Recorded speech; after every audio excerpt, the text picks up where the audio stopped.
রফিক,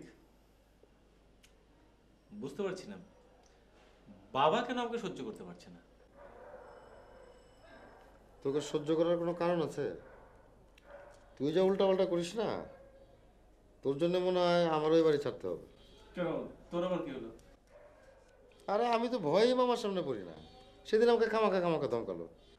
তার ধারণা হয়েছে যে আমি এই বাড়িতে এসে তোর মাথাটা নষ্ট করেছি। নইলে তোর মতো ব্রিলিয়েন্ট ছেলে এই ত্রিভুবনে নেই। ও, তার মানে তুই বলতে যাচ্ছিস আমি খারাপ স্টুডেন্ট? আরে বেটা, আমিও তো ব্রিলিয়ান্ট। আমার রেজাল্ট জানিস, অল ফার্স্ট ক্লাস। শুধু এই মাস্টার্সে এসে একটু সেকেন্ড ক্লাস পেয়ে গেলাম। তারপর থেকে তো জানো সব কিছু কেমন কেমন হয়ে যাচ্ছে।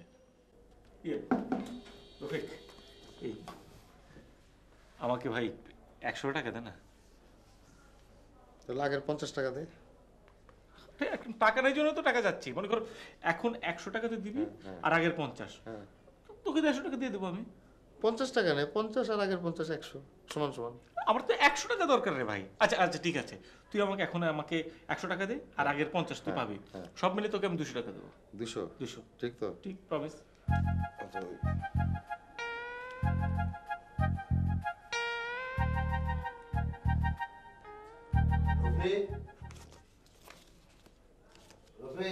জি জি, আসি।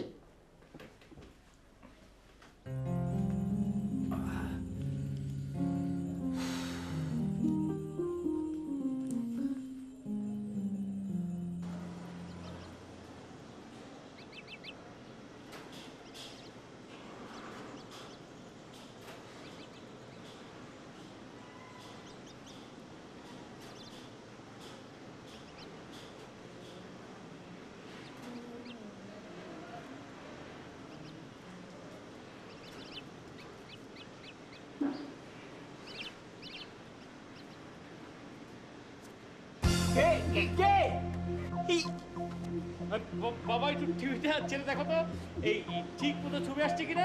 ডিশের লাইনটা ঠিক করছি। বাবা প্লিজ একটু যাও না। হারাম দাদা নেমে আয়। আসছে আর যদি তোকে আমি বাড়ি ছাড়া না করি। আচ্ছা আচ্ছা বাবা আসছে। আপনি একটু দেখো না বাবা, এই একটু ছবিটা দেখো তো বাবা প্লিজ।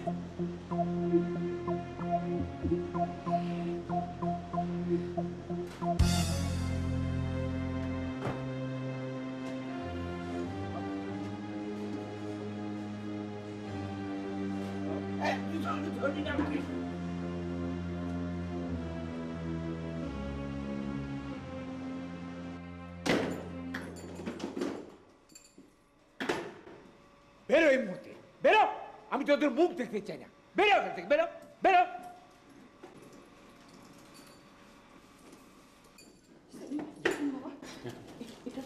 টাকা টাকা টাকা আমি আসি। হ্যাঁ ভালো থাকিস বাবা। কেন তুমি কেন ওষুধ বেরো। আচ্ছা আচ্ছা, তোর জন্য যত সব গন্ডগোল। আমি কি জানি নাকি যে বাবা এইভাবে হঠাৎ করে রেগে যাবে একদম সঙ্গে সঙ্গে পত্রপাঠ বিধায়। চল তো আমি আসি। বেরো। এই শোন, এখন কি করবি? কি আর করবো, একটা বাসা ভাড়া নিয়ে বাসা উঠবো। বাসা ভাড়া করবি তো টাকা পাবি কই? মা টাকা দিল না, একদম 15-20 হাজার তো হবেই। তাই নাকি? তাহলে ওই আমার আগের 200 টাকা পাওনা ফেরত দে। বাদ দে, চল না ভাই, আগে চল চল চল। হ্যাঁ চল।